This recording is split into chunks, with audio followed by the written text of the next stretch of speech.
WTOL 11 News on Plus. I'm Michael Sandlin. Thank you so much for joining us on your Saturday afternoon. We'll get to all of our top stories in just a minute, but first, as you can see right behind me, we're going to start with a check of your weather with meteorologist John Burchfield. John, we started with some sun, but the storm chances have returned.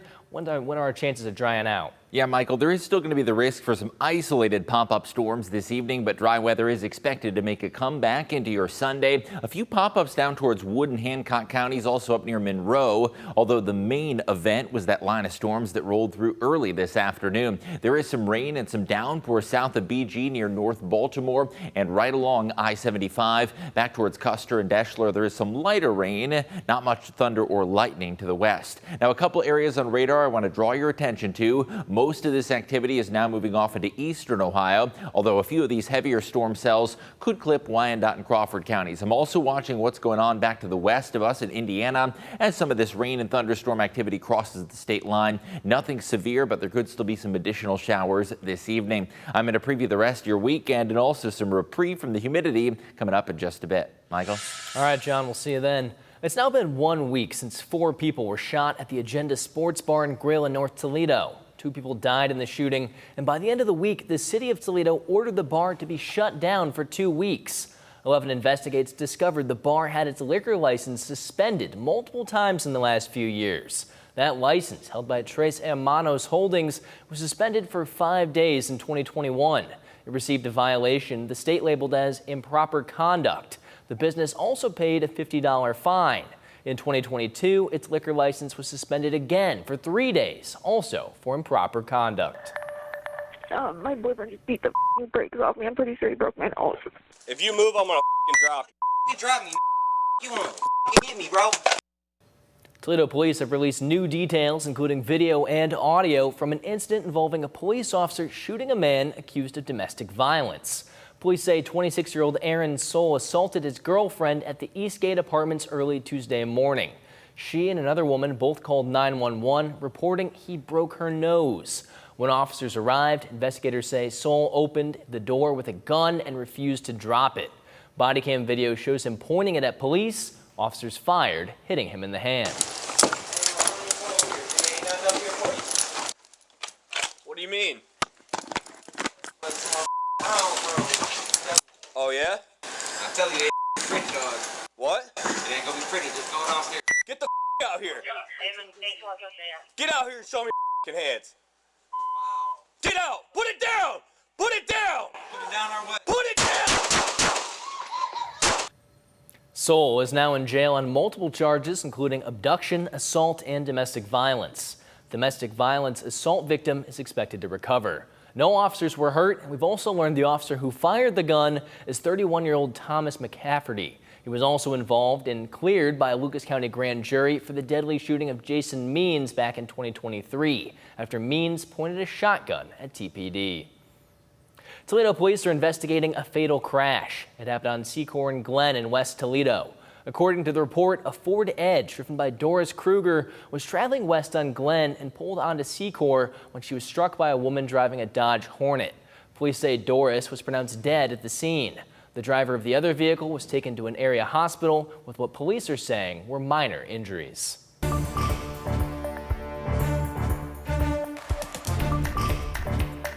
It's been a little more than a year since our 11 Investigates team learned of serious confusion with the Turnpike Plaza in Swanton that opened last April. Hundreds of thousands of drivers failed to pull over to pay tolls in the first 70 days. Now, after our series, the Turnpike suspended late fees, collection efforts, and registration blocks. However, that suspension was lifted in January, and we've learned that more than 3,200 registrations have been blocked since the beginning of the year, and they're continuing. The Turnpike can send you an invoice, charge you late fees, and initiate collection proceedings, which may include blocking your registration attempts. So if you get an invoice, either appeal it or pay it. And send our 11 Investigates team an email at 11investigates@WTOL.com, and they'll work to advocate for you. Toledo Public Schools is now going to ban cell phone use during the school day. This means TPS students will be required to have their phones in locked pouches or secure boxes under the state law. Toledo police Toledo Public Schools says this will begin in August. The change is because of Ohio House Bill 250, which mandates that all public school districts to adopt formal rules regarding student cell phone use during instructional time. District officials say the goal is to keep students more focused and engaged in learning. We'll have more on this policy coming up tonight at 11. The newest and most technologically advanced connection between the U.S. and Canada is opening this fall. We're talking about the Gordie Howe International Bridge. There's an effort in Northwest Ohio to jump on the economic development it's expected to bring. Oh Canada Fest is the brainchild of Bruce Rumpf, and he says Toledo is perfectly positioned for this moment. Could be the greatest economic boon our community of Northwest Ohio is ever going to see. Okay, 40% of all the exports in Ohio go to Canada. 750,000 Canadians, Jeff, drive through our town. Tourism and trade could change the dynamics of this community, and we're sitting in the catbird seat, and Canada is paying for the whole bridge. Rumpf discusses the opportunities and the strategy in place before the Gordie Howe International Bridge opens. Leading Edge drops Sunday morning at 8:30 right here on WTOL 11 and WTOL 11+. In Texas, the search for those who remain missing in the wake of last weekend's devastating floods continues. And so does the mourning as Hill County residents gather to pay tribute to the lives lost. Karen Hua has more. In Kerr County, Texas, it's been 9 days since deadly flash floods hit the region. It's been a week since rescuers found the last survivor. Coast Guard pilot Ian Hopper saved 165 people on day one, with a team airlifting campers out of Camp Mystic. He remembers one girl in particular. She's got tears running down her face, and she's scared. Clearly, she may have just lost her sisters. She may have just lost her friends. And I turn around and I give her a thumbs up. And at that moment, I knew that I wasn't just moving people from one place to another, but I felt like a dad that was rescuing my daughters. Across the state, more than 120 people are dead and more than 170 missing. Don White and his dog Socks have helped find several bodies. There's really no place to walk on the riverbanks, so you're sliding up and down, you're holding branches to keep out of the water. In Kerrville, community members gather at this memorial to mourn and honor the victims. You weep about the kids and just like the parents and what they are going through. During his visit to the region, President Trump was asked if emergency alerts could have been improved. Only a very evil person would ask a question like that. While some residents demand accountability, this community has come together, stronger despite this tragedy. The whole country standing behind the message of Hill Country Strong. Karen Hua, CBS News, Kerrville, Texas. Teams from the Ohio State Highway Patrol and the ODNR continue recovery work in Texas tonight. Ohio Governor Mike DeWine issued a statement saying, quote, "I couldn't be more proud of those who volunteered for this mission." He went on to say, "Troopers tell me that the enormity of the destruction is unlike anything they've ever seen, especially in the area near Camp Mystic, but they remain motivated to do all they can to help." Right now, there is no word on how long the Ohio teams will remain in Texas. There's a unique home restoration project in Toledo's Old West End, where volunteers are saving a home and rebuilding a community.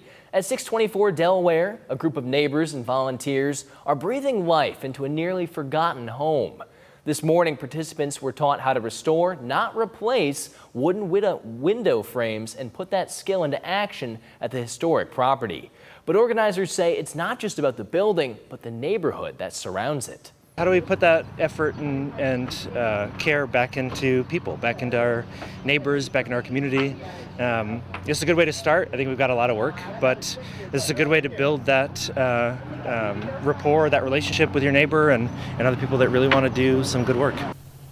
The 624 Delaware Revitalization Project hosts volunteer days nearly every week. If you're interested in volunteering and learning restoration skills, head to the links mentioned section over on our website.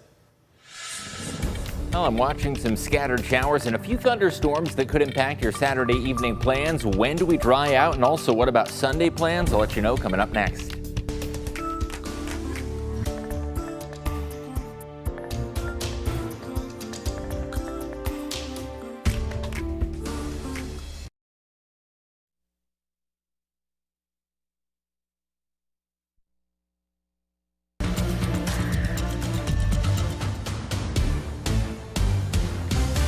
Welcome back in. After the storms that rolled through earlier this afternoon, storm chances gradually ending this evening, wrapping up by sunset. There still could be a few isolated strong wind gusts to about 40 miles per hour, although the risk of severe weather has dwindled significantly this evening. A couple things to focus on Doppler radar, mainly pop-up storms now to the south of Bowling Green, also a few far to the east of Toledo, although many areas will stay dry through the evening. I do want to focus in on this little downpour in parts of Wood County. This rolled through Henry County earlier and is now right along the I-75 corridor. Across the Toledo Metro, there are some gray clouds rolling in from the south, and there could be some light rain across Lucas County. That does affect those dinner plans. Further to the north of the state line in Monroe County, there is a brief little downpour up towards Raisonville Township that is producing some steady rain and perhaps an isolated brief rumble of thunder as well. Now, meanwhile, we do have some activity down towards Wyandotte and Crawford counties that could bring some brief gusty winds, although most of this activity near the I-71 corridor and back towards the Hoosier State. There are some additional showers that could roll in and clip our southernmost counties. Nothing severe at this point, and I'm not expecting any additional severe warnings in all likelihood. Now, there still could be a few strong storms south and east of the river. That cutoff is the yellow line there that extends from northern Wood and Ottawa counties back towards the lake shore. Any isolated strong storms are going to remain pretty short-lived. The hour-by-hour forecast does bring a few of those clusters of showers back towards Indiana into northwest Ohio by about 8 p.m. and then by about 9:30 to 10, dry weather is expected to return and no worries of severe weather overnight tonight. Into your Sunday, dry weather in the morning, still a little warm and muggy, and only a 20% chance for a brief shower to the east, mainly along the lake shore. But I do expect largely dry conditions wrapping up the Lucas County Fair, partly sunny and warm at 89 degrees with a brief passing shower, not totally out of the equation. Looking at your Sunday forecast, some sunshine making a return, and humidity levels are going to be dropping a little into the afternoon as a cold front moves on through. Out on the lake, temperatures in the 80s, fairly tranquil for that boater's forecast. Waves 1 foot or less with a light west wind at about 5 to 10 knots. Now, the muggy meter is going to be going down. Still a lot of humidity in the morning tomorrow, but by Sunday evening and especially Monday, we do feel a drop in the humidity. By Wednesday, though, it is going to be muggy, and that is going to produce our next chance for storms in the middle of the week. We do get several days of quiet weather other than a brief passing shower. Sunday is going to be totally dry. Monday is going to be sunny. And as we look ahead towards Tuesday, sunshine is anticipated ahead of a pattern shift that'll usher in a drop in humidity late in the week. After a brief warm up back to the 90s midweek, we do have some cooler days ahead. But I guess cool's relative this time of year, down to the lower 80s. It is very much relative. John, it was blazing hot earlier today. I know that the humidity was off the charts, too. Oh, my goodness. I was outside and I was choking in it. Did you see those storms that came through earlier this afternoon? You know, you can always feel it before you even see it, Yeah. really. You can just feel that temperature drop. You can feel the pressure system change. It's really interesting. And if you looked west in the sky, you would have seen those dark rain clouds. That was the main event for today. Any storms this evening going to be pretty scattered in nature. So maybe hold on to your umbrella, but don't feel like you have to bust it out every 5 seconds. Yep. All right. Chase? All right, guys, when we return, the Tigers are back in action in their series versus the Mariners. We have the highlights and more coming up next in sports.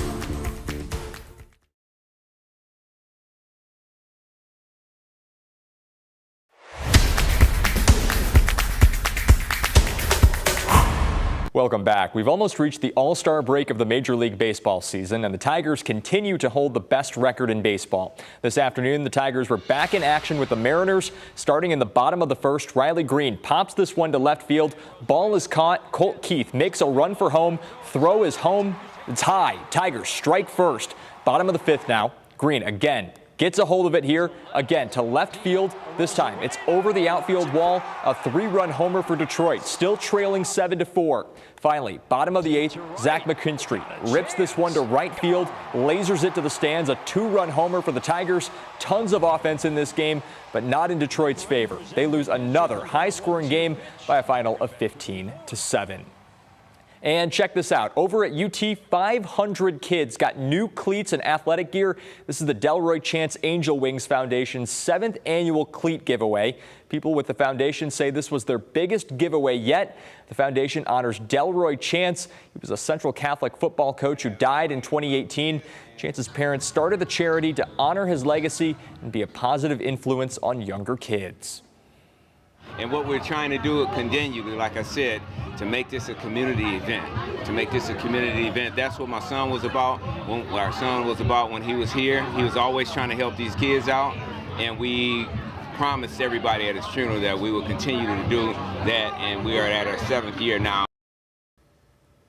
And check this out, too. At Chanute Park in Portage, there was a vintage baseball game between the Cleveland Blues and the Great Black Swamp Frogs from Sylvania.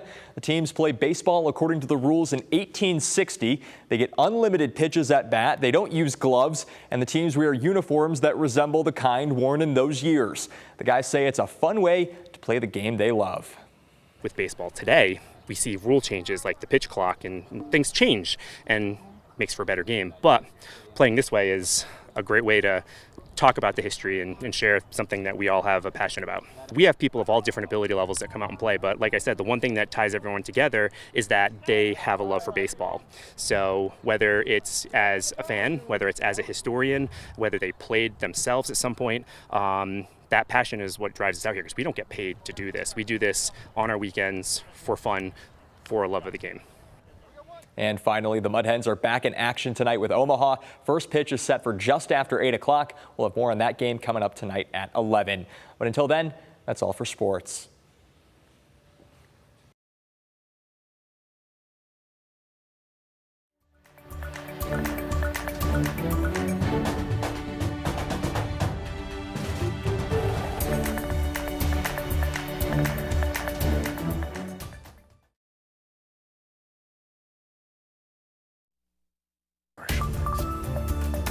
Looking ahead into the week, this Wednesday there will be a new valued resource available for children going through the foster care system in Lucas County. It's the Isaiah 117 House, a temporary foster care facility.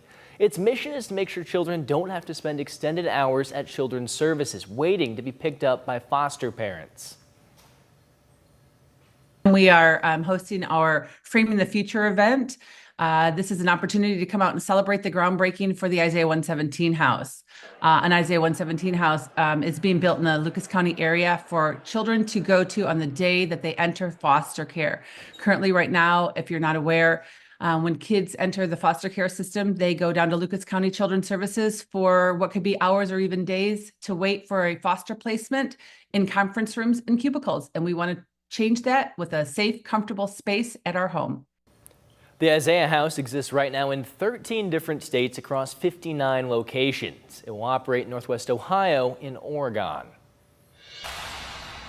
You can now tour this year's St. Jude Dream Home, the home that could be yours if you reserve your ticket today. The home is in the Coventry Point subdivision in Perrysburg, and it's valued at $650,000, features 4 bedrooms and 3.5 baths. You have a chance to win it by, of course, reserving your $100 ticket.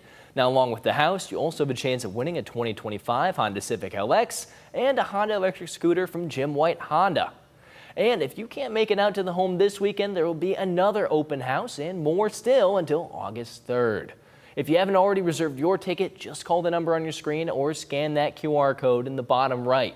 When you reserve your ticket, 100% of that money goes directly to St. Jude Children's Research Hospital, providing life-saving care at no cost to the patients. Tickets are limited, so make sure you act fast. And one more check of that forecast. Still a few scattered pop-up thunderstorms and downpours possible this evening. Overall, a very minimal risk of any additional severe weather. Into tomorrow, likely dry weather. Still about a 20% chance for a brief shower south and east of the river.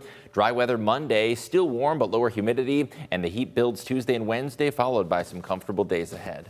All right, looks like a pretty good forecast if you ask me. It's those mid-July warm, toasty days. Dog days of summer. That's right. All right, everyone. Well, speaking of dogs, I'm going to go hang out with mine. We'll see you again right here at 11. Take care.